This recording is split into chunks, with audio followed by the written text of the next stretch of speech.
कई कारण बताए जाते हैं चुनावी हार के, लेकिन मेरे मुताबिक 3 महत्वपूर्ण कारण है।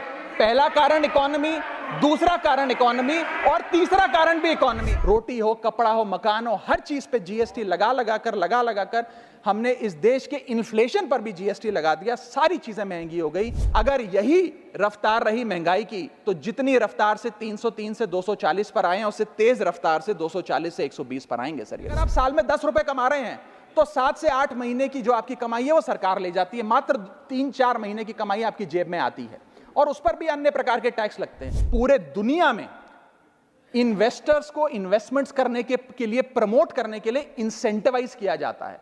इस देश में इंडेक्सेशन हटाकर हम इन्वेस्टर क्लास को डिसइंसेंटिवाइज कर रहे हैं इन्वेस्ट करने के लिए। That we impose taxes like the Europeans do to get services like sub Saharan countries.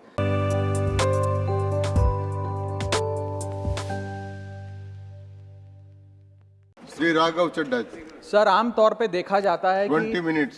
Sir, आमतौर पे देखा जाता है कि जब भी वित्तीय बजट देश में प्रस्तुत किया जाता है तो देश के कुछ वर्ग उस बजट से खुश होते हैं और कुछ वर्ग उस बजट से निराश होते हैं। लेकिन इस बार सरकार ने वो अचीव कर लिया जिसे अचीव करना संभव ही नहीं था। इस सरकार ने इस बजट से लगभग देश के हर वर्ग को निराश किया। They have managed to displease all sections of our society. In fact sir, Bharatiya Janata party के अपने समर्थक भी, अपने वोटर भी इस बजट से बेहद निराश हैं। सर, बजट 2024 में अगर आप सर इनको मुझे बोलने दीजिए, नहीं तो मैं if you want me to yield मैं बैठ जाता हूं। सर, आप बैठो, आप बोलने दो। माननीय सदस्य, आप बोलो ना। माननीय सदस्य, क्या प्रॉब्लम है? कृपया बैठे। बैठो। क्या बैठ जाए? बैठो आप। प्लीज बैठिए। आप बोलिए चड्ढा जी, प्लीज कंटिन्यू बोलिए। सर, पिछले 10 सालों में टैक्स लगा लगाकर सरकार ने एक देश के आम आदमी का खून चूस लिया। अब आप मानिए, आप 10 रुपए कमाते हैं, उसमें से 3-3.5 रुपए आप इनकम टैक्स के माध्यम से दे देते हैं, 2 रुपए 2.5 रुपए जीएसटी आपका चूस लेता है, 1.5-2 रुपए आपका कैपिटल गेन टैक्स लगता है, सेस सरचार्जेस 1-1.5 रुपए के लग जाते हैं। तो मात्र 10 रुपए में से 7-8 रुपए तो सरकार के खजाने में चला जाता है। तो आम इंसान को मिलता क्या है, आम आदमी को मिलता क्या है? और सरकार जो हमसे इतना टैक्स लेती है उसके बदले में सरकार हमें देती क्या है? कौन सी ऐसी अंतर्राष्ट्रीय सेवाएं, world class health care, education, transport सुविधाएं सरकार बदले में देशवासियों को देती है? मैं ये भी पूछना चाहता हूं। इसीलिए आज मुझे ये कहने में बिल्कुल भी गुरेज नहीं है that sir we in India today pay taxes like England to get services like Somalia. Sir, आज सर मैं अपने इस भाषण को सर 2 भाग में बांटूंगा। पहले भाग में मैं सर सरकार की इतनी दुर्दशा 2024 के चुनावों में क्यों हुई और आज की आर्थिक स्थिति क्या है उस पर बात करूंगा और दूसरे भाग में कुछ सुझाव भी सरकार को दूंगा। सर, पहले 2019 में भारतीय जनता पार्टी की 303 सीटें थी। देश की जनता ने उन सीटों पर 18% जीएसटी लगाकर इनको 240 सीटों पर ला खड़ा किया। सर, इसके कई कारण बताए जाते हैं। कोई कहता है कि धर्म का कार्ड नहीं चला, कोई कहता है जातीय कारण है, तो कोई कहने लगता है कि टिकट डिस्ट्रीब्यूशन में कमी रही। सर, ये सब ऊपरी कारण है। मैं 3 कारण बताता हूं जिस वजह से भारतीय जनता पार्टी की ये दुर्दशा हुई। पहला कारण है इकोनॉमी, दूसरा कारण है इकोनॉमी और तीसरा कारण भी है इकोनॉमी। सुनिए प्लीज, ये सर मैं बैठ जाता हूं। ये राष्ट्रपति के अभिभाषण पर चर्चा नहीं है, ये आम बजट पर चर्चा है। माननीय राघव चड्ढा जी, आपस में बात नहीं करें। माननीय राघव चड्ढा जी, ये राष्ट्रपति के अभिभाषण पर चर्चा नहीं है, ये आम बजट पर चर्चा। बोलिए सर, बजट पे आप बोलो। आप बजट पर बोलिए, आम बजट। सर, अगर आपने मेरी पूरी बात सुनी होती तो शायद इतनी आपत्ति इन लोगों को ना होती। सर, मैं यही कहना चाह रहा हूं कि कई कारण बताए जाते हैं चुनावी हार के, लेकिन मेरे मुताबिक 3 महत्वपूर्ण कारण है। पहला कारण इकोनॉमी, दूसरा कारण इकोनॉमी और तीसरा कारण भी इकोनॉमी। मैं इकोनॉमी की बात कर रहा हूं, चुनावों की बात नहीं कर रहा। सर पहला कारण, सर मैं बैठ जाता हूं। सर, इनको चिल्लाने दीजिए, मैं बैठ जाता हूं। सर, माननीय सदस्य बैठिए। जब आपका समय आए तो आप बता देना दिल्ली में कैसे आ रहे। अभी उनको बोलने दीजिए। बोलिए बंद। अभी उन्होंने बना दिया। बोलिए। सर, पहला कारण हार का है rural income and inflation. Sir Bharat की 60% से ज्यादा आबादी सर गांव में बसती है, लेकिन आज सर सर ये ठीक नहीं है सर। इनकी तबीयत खराब है, इनके पेट में क्यों दर्द हो रहा है? इनकी तबीयत खराब है, इनकी तबीयत खराब है। क्या दिक्कत है? इनके पेट में दर्द हो रहा है, इनकी तबीयत खराब है क्या सर? आज आप बैठिए, बैठ जाए माननीय सदस्य, कृपया बैठे, बैठ जाए मन, कृपया बैठे, बैठिए बैठिए बैठिए।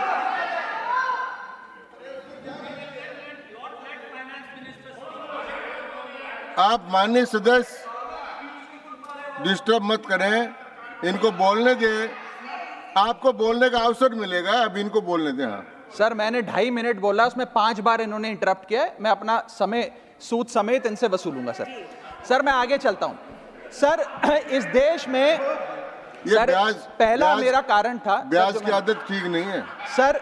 Rural income and inflation sir, आज rising rural inflation, rural unemployment, low crop yield, income inequality, farmer debt, high input cost, low income, no MSP और क्रॉप लॉसेस के चलते ये आलम है सर कि रूरल इनकम ग्रोथ वित्तीय वर्ष 23-24 में डेकेडल लो पे है, डेकेडल लो पे।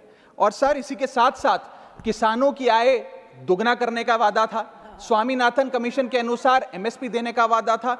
वो वादे जब पूरे नहीं हुए तो आलम यह है सर कि पिछले 25 महीने लगातार रियल रूरल वेजेस डिक्लाइन पर हैं लगातार। और इसके साथ साथ यूपीए के दौरान, कांग्रेस पार्टी की सरकार के दौरान फार्म वेजेस में 8.5% का इजाफा देखा गया था। एनडीए 1 के दौरान 3% और एनडीए 2 के दौरान -0.6% का इजाफा देखा गया, यानी कि रूरल वेजेस गिरती जा रही हैं। सर मैं ऐसे साधारण भाषा में समझाता हूं सर 2014 में एक दिहाड़ी मजदूर एक दिन की अपनी दिहाड़ी से 3 केजी अरहर की दाल खरीद सकता था सर आज वही दिहाड़ी मजदूर वर्ष 2024 में एक दिन की दिहाड़ी से 1.5 केजी अरहर दाल खरीद पा रहा है, यानी कि महंगाई भी बढ़ रही है और उसकी आमदनी भी घट रही है।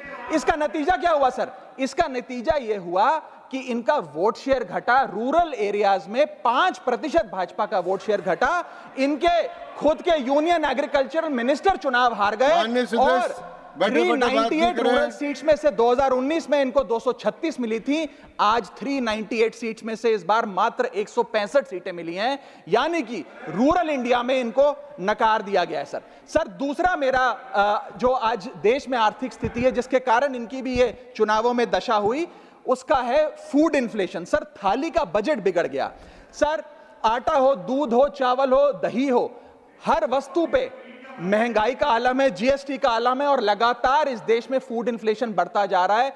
9 से 9.5% के लगभग आसपास फूड इन्फ्लेशन मंडरा रही है सर इस देश में।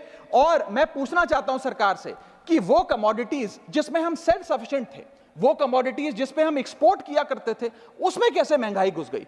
और अगर वो कमोडिटीज भी महंगी हो गई हैं तो उसका फायदा किसान को क्यों नहीं मिलता?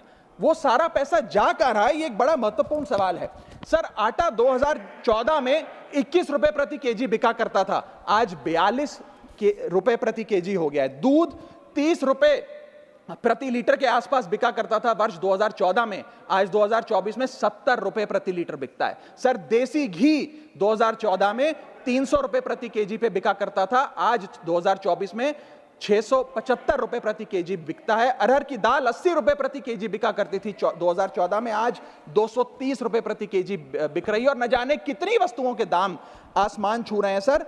और अगर यही रफ्तार रही महंगाई की तो जितनी रफ्तार से 303 से 240 पर आए हैं, उससे तेज रफ्तार से 240 से 120 पर आएंगे सर ये लोग।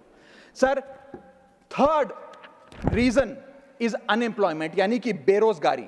सर इनफॉर्मल सेक्टर हो या फॉर्मल सेक्टर हो, अनऑर्गेनाइज सेक्टर हो या ऑर्गेनाइज सेक्टर हो, हर जगह अनएम्प्लॉयमेंट है। और सीएमआई की रिपोर्ट यह बताती है कि अनएम्प्लॉयमेंट दर ऑर्गेनाइज सेक्टर की इस देश में 9.2% है। अनऑर्गेनाइज सेक्टर की तो बात ही भूल जाइए, ऑर्गेनाइज सेक्टर की अनएम्प्लॉयमेंट दर 9.2% है। और हम लोग अपने देश के ह्यूमन रिसोर्सेज को किस कगार पे लाकर खड़ा कर दिया है उसका आलम देखिए सर। उत्तर प्रदेश सरकार के सचिवालय में पीएन की पोस्ट के लिए 368 नौकरियां निकली, 23 लाख लोगों ने उसके लिए आवेदन पत्र दिए। इंडियन रेलवेज के ग्रुप डी एम्प्लॉइज में 63,000 पोस्ट निकली, उसके लिए 2.5 करोड़ लोगों ने आवेदन पत्र दिए। 2.5 करोड़ ऑस्ट्रेलिया की आबादी से भी ज्यादा है sir 9,900 constable post Bihar police निकालती है, उसके लिए 11 लाख आवेदन पत्र आते हैं। और सर सारी चीजें छोड़िए, महाराष्ट्र सचिवालय के कैंटीन में 12 वेटरों को भर्ती करने के लिए जब आवेदन पत्र मांगे गए तो 7,000 लोगों ने आवेदन पत्र दिए, जिसमें कई पोस्ट ग्रेजुएट्स और ग्रेजुएट्स भी शामिल थे। सर ये बेरोजगारी का आलम है। चौथा, की सेक्टर स्टैग्नेशन।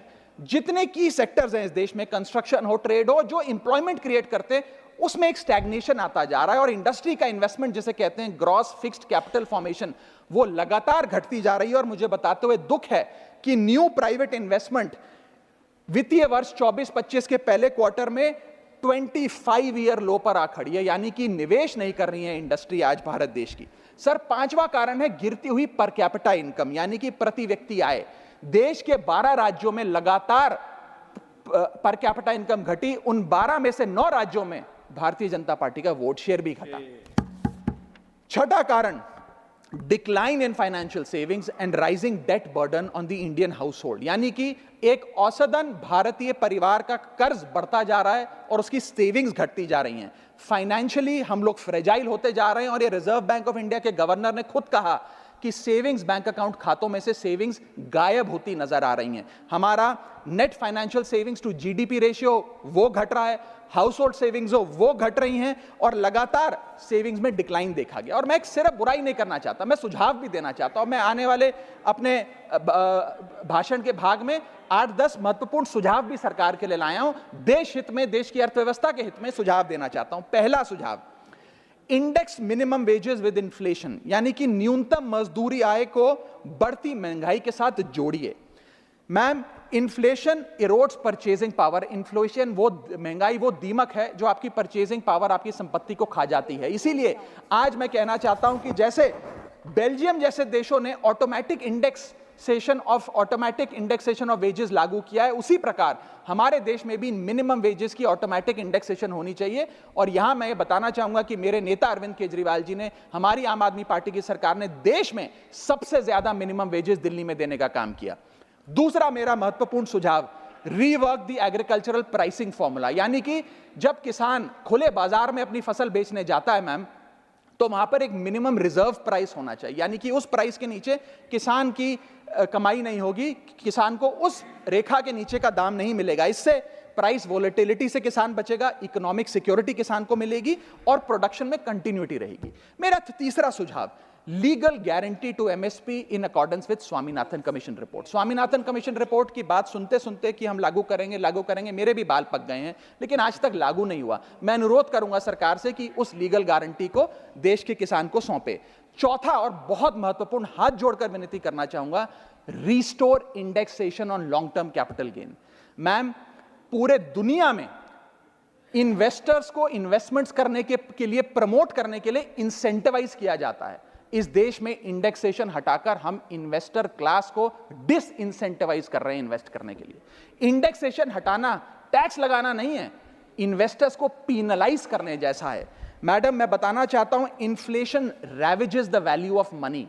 पैसे को खा जाता है इन्फ्लेशन, इसीलिए हम कॉस्ट ऑफ एक्विजिशन को इंडेक्स कर कैपिटल गेन टैक्स की कैलकुलेशन करते हैं। और जो लोग खुश हैं आज कि कैपिटल गेन टैक्स को 20% से घटाकर 12.5% कर दिया है, उनके लिए मैं एक उदाहरण लाया हूं। इस उदाहरण के माध्यम से हम समझ जाएंगे कि कैसे इंडेक्सेशन हटाना इस देश के इन्वेस्टर को एक बहुत बड़ी उसकी जेब पे डाका डालने जैसा है। मैडम, फर्ज करिए कि 2001 में आपने 1 करोड़ रुपए का एक मकान खरीदा। वो मकान की दर 6% के हिसाब से बढ़ती गई उसकी वैल्यू, और आज वो मकान जो 1 करोड़ का आपने 2001 में खरीदा था, वो आज 4 करोड़ 17 लाख रुपए का हो गया। अब 2 सिनेरियो हैं, एक इंडेक्सेशन का सिनेरियो जिसमें आप बेचें उस पर टैक्स लगे, और एक नया सिनेरियो जिसमें आप उसे बेचेंगे तो नई रेट के अकॉर्डिंग उस पर टैक्स लगेगा। मैं पहले पुराने सिस्टम के हिसाब से, इंडेक्सेशन वाले सिस्टम के हिसाब से उस पर कितना टैक्स लगेगा वो आपको बताना चाहता हूं।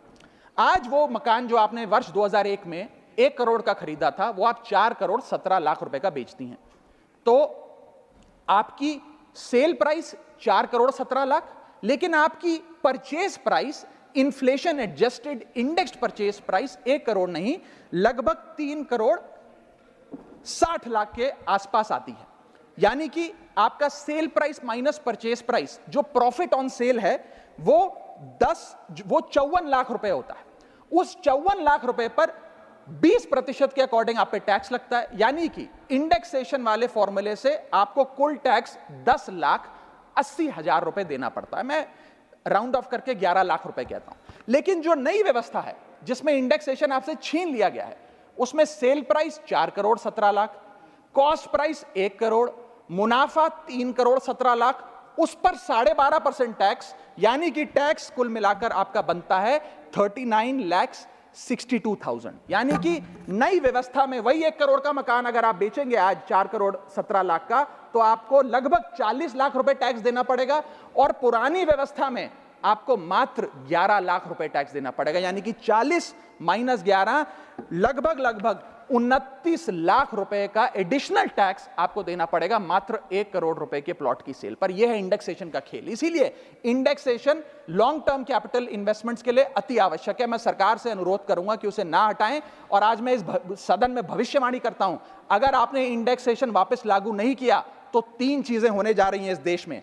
पहला, रियल एस्टेट में इन्वेस्टमेंट गिरने वाली है और लोग अपना ड्रीम होम कभी नहीं खरीद पाएंगे। दूसरा, अंडर वैल्यूएशन होगी प्रॉपर्टी डील्स की, सब लोग सर्कल रेट पे प्रॉपर्टी खरीदेंगे बेचेंगे, कोई असल कीमत नहीं बताएगा। और थर्ड थिंग जो इस देश में होने जा रही है, रियल एस्टेट सेक्टर में भारी तादाद में ब्लैक मनी आने जा रहा है अगर आपने ये इंडेक्सेशन का फैसला वापस नहीं लिया। मेरा 5वां सुझाव सरकार को, फाइनेंशियल सेविंग्स को इंसेंटिवाइज करिए। डेट में, इक्विटी में, म्यूचुअल फंड्स में, बैंक डिपॉजिट्स में फाइनेंशियल इन्वेस्टमेंट्स, और खास करके जो 24 से 36 महीने से अधिक लोग अपनी इन्वेस्टमेंट रखते हैं उन्हें इंसेंटिवाइज करिए, टैक्स मत करिए, पीनलाइज मत करिए। और मैं कहूंगा आने वाले समय में आपको लॉन्ग टर्म कैपिटल गेन पे टैक्स अबॉलिश करने के लिए भी सोचना चाहिए, ना कि उसे सिर्फ कम करना चाहिए। छठा मेरा सुझाव, review, revise and simplify GST. GST जिसे गहरा संकट टैक्स या गब्बर सिंह टैक्स के नाम से आज देशवासी जानते हैं, रोटी हो, कपड़ा हो, मकान हो, हर चीज पे जीएसटी लगा लगाकर हमने इस देश के इन्फ्लेशन पर भी जीएसटी लगा दिया, सारी चीजें महंगी हो गई। मेरा सुझाव है सरकार से कि इस जीएसटी के पूरे फ्रेमवर्क को कॉम्प्रिहेंसिवली स्टडी कर रिवाइज करिए। एक्सपोर्ट ओरिएंटेड सेक्टर्स में जीएसटी कम करिए ताकि हम ग्लोबली कंपेटिटिव बन सकें। एसएमई सेक्टर जो नौकरियां देता है, छोटे उद्योग हैं, उसमें जीएसटी कम करिए। और एसेंशियल कमोडिटीज, दूध, दही, चावल, रोटी, चावल, आटा, उस पर कम से कम जीएसटी विड्रॉ करिए। मेरा 7वां मेरा सुझाव, give more to states. India is a union of states. States की जेब में थोड़ा पैसा डालिए। कोलिशन पॉलिटिक्स के कंपल्शन हम समझते हैं कि आपको बिहार को, आंध्र प्रदेश को ज्यादा पैसा देना था, लेकिन उन राज्यों ने जिन्होंने आपको भरपूर वोट दिया, गुजरात ने, दिल्ली ने, मध्य प्रदेश ने, उड़ीसा ने, झारखंड ने, छत्तीसगढ़ ने, जिन लोगों ने अपने राज्यों की लगभग सारी सीटें आपकी झोली में डाल दी, उनसे क्या गलती हुई? उन राज्यों को आपने दिया एक एक झुंझुना और बाकी 2 राज्यों को पे सब कुछ लौटा दिया। तो ये डिस्क्रिमिनेटरी फेडरलिज्म नहीं होना चाहिए, कोऑपरेटिव फेडरलिज्म होना चाहिए। ये गुहार में लगाना चाहूंगा। और इस सरकार को एक बुरी आदत है सेस और सरचार्ज लगाकर पैसा वसूलने की। सेस और सरचार्ज वो टैक्स है सरकार का जिसे उन्हें राज्यों के साथ बांटना नहीं पड़ता, वो डिविजिबल पूल में नहीं जाता। इसीलिए सरकार सेस और सरचार्ज लगा लगाकर आम आदमी से पैसा वसूलती है। मैडम, अगर केंद्र सरकार 100 रुपए कमाती है तो उसमें से 18 रुपए सेस और सरचार्ज के जरिए कमाती है, यानी कि मात्र 82 रुपए, 100 में से 18 हटा दीजिए, 82 रुपए डिविजिबल पूल में जाता है जो राज्यों में बांटा जाता है। 18 रुपए सीधा सरकार की जेब में जाता है। मैं अनुरोध करूंगा कि सेस और सरचार्ज की या तो इस प्रथा को बंद करें या वो भी डिविजिबल पूल में डालकर स्टेट्स के साथ बांटे। मेरा 8वां सुझाव, जीएसटी कॉम्पनसेशन जो राज्यों के लिए बंद कर दिया गया है उसे कम से कम 5 साल और दीजिए। कई ऐसे राज्य हैं, तमिलनाडु है, महाराष्ट्र है, पंजाब है, गुजरात है, जिनकी अर्थव्यवस्था आज जीएसटी कॉम्पनसेशन के पैरों पे खड़ी हुई है, जो आज हमारे बजट का 10 से 15% हिस्सा इनकम का जीएसटी कॉम्पनसेशन से आता है। मैं अनुरोध करना चाहूंगा सरकार से कि कम से कम 5 साल और जीएसटी कॉम्पनसेशन देकर इन राज्य सरकारों की मदद की जाए।